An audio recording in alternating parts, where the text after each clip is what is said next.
Bismillahirrahmanirrahim. Assalamualaikum warahmatullahi wabarakatuh. Kembali kita bertemu di Forum Indonesia Bergerak, masih dengan tema membangun paradigma, dan kini masuk ke sesi yang ke-8. Mereview sesi yang ke-7 bahwa ketika kita berdiri tegak di muka bumi, kemudian kita mencoba menyerap, memahami realitas, kemudian dari penyerapan itu lahirlah konklusi, kesimpulan dengan sebuah pernyataan, oh hidup harus begini, berarti di situ terumuskan sebuah visi atau cita-cita hidup, konsep hidup. Disitulah paradigma lahir. Dari paradigma itu mempengaruhi perasaan, membentuk kandungan batin, dari kandungan batin itu membentuk kehendak. Jadi kandungan batin itu lahirlah kehendak untuk berbuat, kehendak untuk melakukan dari apa yang dianggap benar dari paradigmanya itu. Ketika melahirkan kehendak, melahirkan tujuan, terangkailah paradigma itu dalam tujuan-tujuan langkah-langkah kehidupan praktis, maka itu sudah disebut ideologi. Jadi belum sampai menjadi ideologi kalau belum membentuk, menjelaskan langkah-langkah kehidupannya. Jadi kalau paradigma tidak menjelaskan langkah-langkah kehidupan seperti apa, maka itu adalah nilai-nilai utopia, angan-angan kosong atau angan-angan saja, berupa angan-angan. Tapi kalau sudah membentuk tujuan hidup, langkah-langkah yang ditempuhnya itu sudah membentuk sebuah ideologi. Maka rekan-rekan sekalian, kita timbang problem paradigma itu dalam teori wacana paradigma sosialnya Thomas Kuhn. Jadi kata dia begini, ada 5 jenis paradigma, persoalan paradigma dalam kehidupan manusia atau dunia ini. Disebutnya paradigma 1 adalah suatu pandangan yang mendasar tentang apa yang menjadi pokok persoalan. Pandangan dunia apa, worldview apa, atau paradigma apa yang hari ini mendasar tentang yang menjadi pokok persoalan.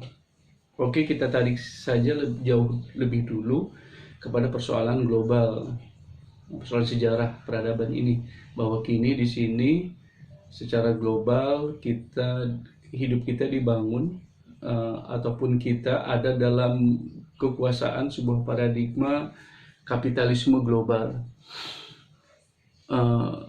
Barat, akar filsafat Barat itu kan lahir dari dua sisi, dan itu juga, yaitu sekularis materialistik, materi. Jadi sekular materialistik melahirkan dua wajah paradigma, yaitu yang kanan kapitalisme, yang kiri sosialisme atau komunisme.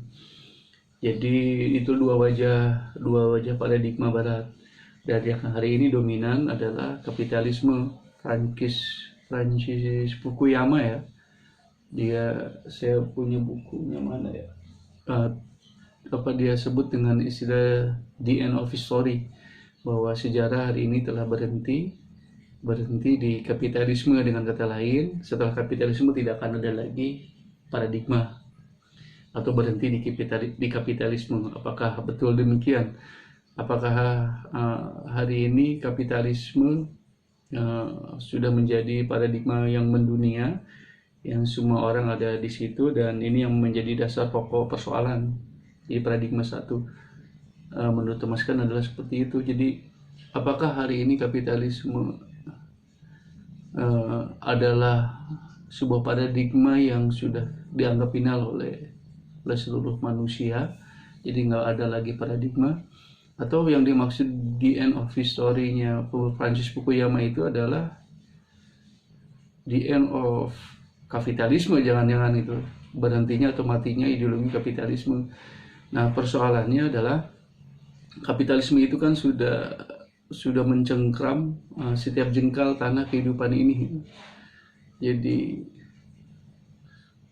dia sudah sangat menguasai, sudah sangat dominan ya, lewat kapitalisme membentuk organisasi politiknya lewat PBB, kekuasaan polisi militernya, polisi dunianya oleh Amerika dan sekutunya, kemudian ekonominya IMF dan Bank Dunia bagaimana memberikan jaminan memberikan pelayanan ekonomi bagi seluruh dunia, imperialisme kebudayaannya lewat sains dan teknologi, dan seterusnya. Dengan kata lain, jika Islam sebuah antitesis, menjadi omong besar. Islam itu, jika Islam itu agama yang solutif misalkan, agama yang universal, agama yang komprehensif, agama yang integral, agama yang multidimensi, menjadi omong besar, aksioma-aksioma, pernyataan-pernyataan seperti itu, jika tidak mempertimbangkan dan melihat kapitalisme global hari ini.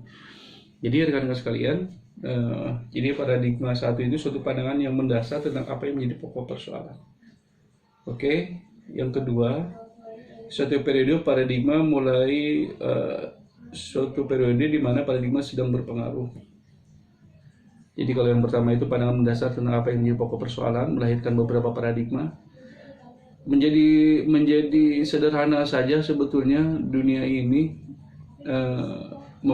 dibelah dua sajalah, antara paradigma langit, paradigma dunia, itu bereslah.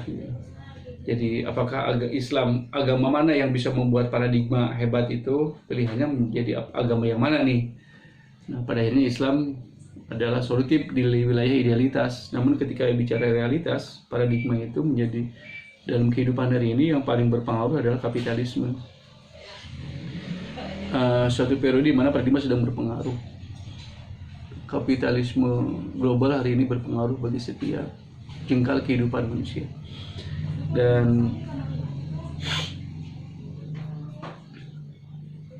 dalam konteks Indonesia punya paradigma apa? Seperti apa paradigmanya? Ya, kita menyebutnya Pancasila. Apakah Pancasila ini sedang berpengaruh nggak dalam kehidupan kita dan sosial masyarakat dan bernegara kita? Itu juga menjadi persoalan. Jadi kalau paradigma normal disebutnya, apakah Pancasila dalam kondisi normal? Apakah kapitalisme global dalam kondisi normal, yaitu di mana paradigma itu sedang berpengaruh bagi kehidupan global, atau dalam konteks negara Indonesia, apakah Pancasila itu sedang berpengaruh baik secara kenegaraan, kemasyarakatan, dan individu manusia? Ini harus seperti apa potretnya? Dan kalau bicara tentang paradigma kaitan dengan 3 dimensi ideologi saja, kaitan dengan kapitalisme, kaitan dengan Pancasila misalkan,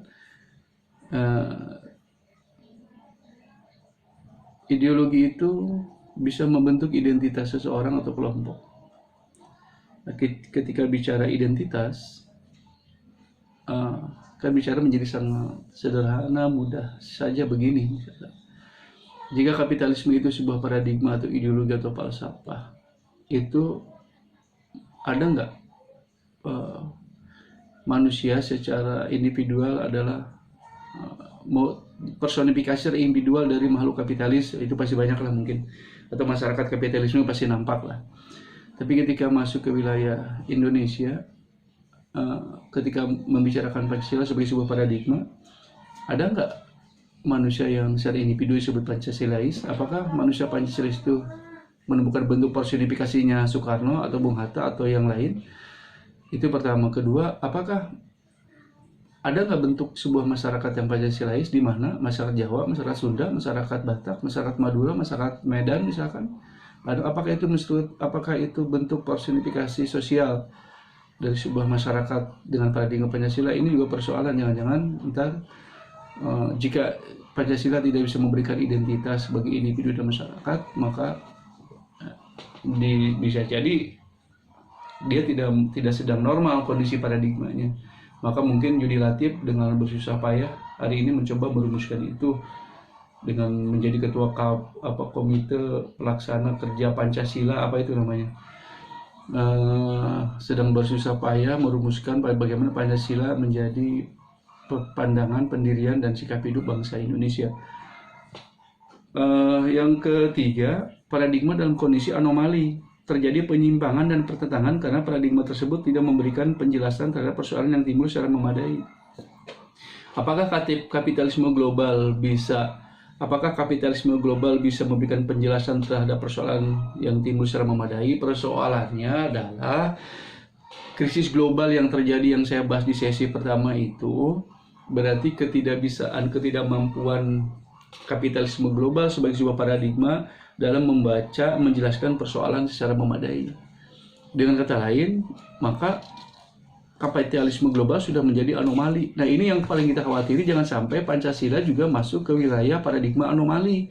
Paradigma sosial anomali yang tidak bisa memberikan penjelasan terhadap persoalan bangsa secara memadai. Apakah dengan Pancasila persoalan bangsa bisa diselesaikan? Dengan cara apa Pancasila menyelesaikan persoalan bangsa ini? Nah, jangan sampai Pancasila sebagaimana kapitalisme global dengan krisis global yang saya bahas di sesi pertama itu memberikan bahwa kapitalisme global tidak bisa menjelaskan persoalan secara memadai. Jadi tidak bisa mensejahterakan, tidak bisa mengamankan masyarakat dunia. Justru kapitalisme global memberikan ancaman serius bagi kehidupan manusia. Maka disitulah kapitalisme global adalah paradigma yang sudah anomali, sudah usang, sudah harus ditinggalkan, karena dia adalah dengan paradigma itulah malapetaka kehidupan manusia terjadi. Nah, persoalannya yang paling kita khawatiri adalah apakah Pancasila juga sudah masuk pada wilayah paradigma anomali yang tidak sanggup lagi menjelaskan persoalan yang timbul secara memadai. Apa persoalan bangsa ini? Bisa nggak Pancasila menjelaskan, memberikan arahnya dan menyelesaikannya?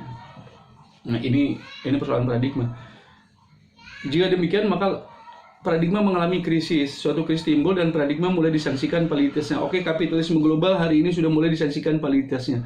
Jadi kalau kata Muhammad Hatami, presiden Iran sebelum Ahmadinejad itu pernah mengatakan bahwa kapitalisme global hari ini peradaban barat sudah masa uzur, tua renta.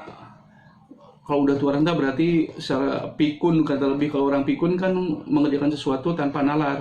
Maka wajar peradaban kapitalisme adalah gerakan perubahan sosial yang digerakkan tanpa nalar, tanpa nurani orang pikun.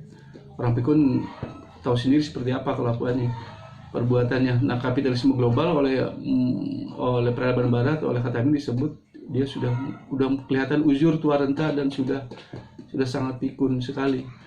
Jadi kenapa dia masih eksis dan bertahan kuat? Persoalannya, kata dia bisa memodifikasi peradabannya. Dia mengeluarkan modifikasi peradaban dengan mengeluarkan jargon-jargon baru untuk mempertahankan peradabannya. Isu-isu yang dikemukakan, isu HAM, demokratisasi dengan standar ganda lah, HAM dengan demokrasi dijadikan standar ganda, isu-isu lingkungan hidup, macam-macam lah. Dia ungkap isu-isu itu untuk mempertahankan peradabannya. Isu-isu terorisme untuk menjinakkan, memberangus Islam, dan seterusnya. Jadi kapitalisme global itu sudah masuk ke sebuah paradigma krisis sebetulnya. Sudah masuk, harus disangsikan validitasnya, kemampuannya menjelaskan persoalan. Jadi sudah disangsikan menjadi sebuah paradigma. Dan sampai Pancasila juga masuk ke sebuah paradigma krisis. Maka mungkin Yudi Latif bersusah payah untuk kembali menghidupkan, mewacanakan, menguatkan lagi, membangun lagi struktur berpikir Pancasilaisnya. Dan dia sekarang sedang berjuang untuk mengokohkannya kembali. Oke, dan kemudian paradigma revolusi, suatu revolusi akan terjadi dan paradigma yang baru akan muncul sebagai alternatif. Jika kapitalisme global sudah bangkrut, dianggap the end of capitalism, bahwa hari ini udah matinya kapitalisme. Kemudian kata Anthony Giddens, Marxis atau komunisme sebenarnya tidak memiliki masa depan karena dia adalah pengkhianat revolusi. Janji revolusi yang mensejahterakan, mendamaikan, menangkan, justru dia menjadi diktator otoritarianisme yang sangat kejam di muka bumi ini. Jadi pengkhianat revolusi, kata Anthony Giddens. Jadi kapitalisme sudah uzur, sudah tidak bisa lagi menjawab persoalan, menampung persoalan negara manusia global ini. Marxisme, komunisme sudah dia pengkhianat sejarah. Persoalannya adalah bisa nggak Islam menjadi paradigma yang menggantikan seluruh paradigma itu? Kalau lebih jauh mungkin, mampu nggak Pancasila menjadi paradigma dunia? Bisa memberikan penyelesaian terhadap persoalan kehidupan manusia? Atau bisa nggak Islam menjadi sebuah paradigma yang menggantikan paradigma-paradigma lain? Nah, ini persoalan dan kita ditunggu, mungkin sejarah sedang menunggu paradigma 2. Kata kalau pakai teori Thomas Kuhn, kita berarti sedang menunggu paradigma 2, paradigma baru yang mengganti kapitalisme yang sudah gagal, sudah harus mati, cuma dia bertahan karena modifikasi saja. Dan bagaimana, apakah Islam bisa menjadi sebuah paradigma, worldview pandangan dunia yang bisa menjelaskan persoalan-persoalan manusia secara memadai, secara jelas, secara pasti, dan bisa menyelamatkan kehidupan dan bisa membangun sejarah manusia lebih beradab. Oke, terima kasih. Itu sesi yang ke-8. Kita masuk ke sesi yang ke-9 setelah saya minum ngejur dulu ya. Ngejur. Bismillah.